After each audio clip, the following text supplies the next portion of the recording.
Now that we've installed Nearpod features into our Google, we're ready to use it in an already created Google Slides.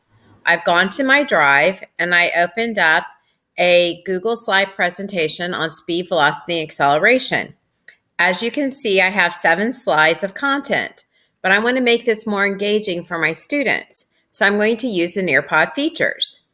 Up at the top bar, I'm going to go to my add-ons, click once, drop down to Nearpod, go to Open Nearpod, click one more time, and on the right side, a sidebar menu pulls up with all the Nearpod features that we've already explored, plus some additional ones.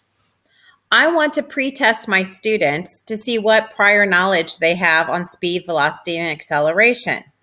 In order to do this, I'm going to add a slide between my title slide, which is slide 1, and where I begin my content, which is on slide 2. So I'm going to click between slide 1 and 2, and you see that you get this gold bar. That tells me that whatever feature I add over here will go right here in my already made Google slide deck. I'm going to choose a collaborate. A collaborate is like a Padlet type of share and response.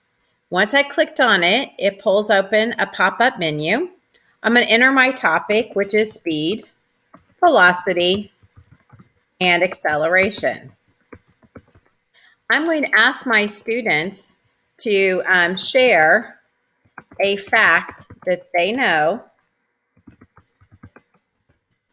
about speed, velocity, or acceleration. And students will be able to post their ideas. Now, the next thing I want to make sure I do, I can change my look by choosing any of the styles down below here. I'm just going to keep it on the cork board. Make sure you hit the save button at the bottom. It'll take just a moment for them to add your slide into your slide deck. At first, it will always look like this with everything blank in the middle. It is not ready to be saved to your Nearpod until it switches to where you can see a thumbprint type of screen right here in this blank area. And as you can see, it's changing now. And there you can see my prompt that I want my students to respond to.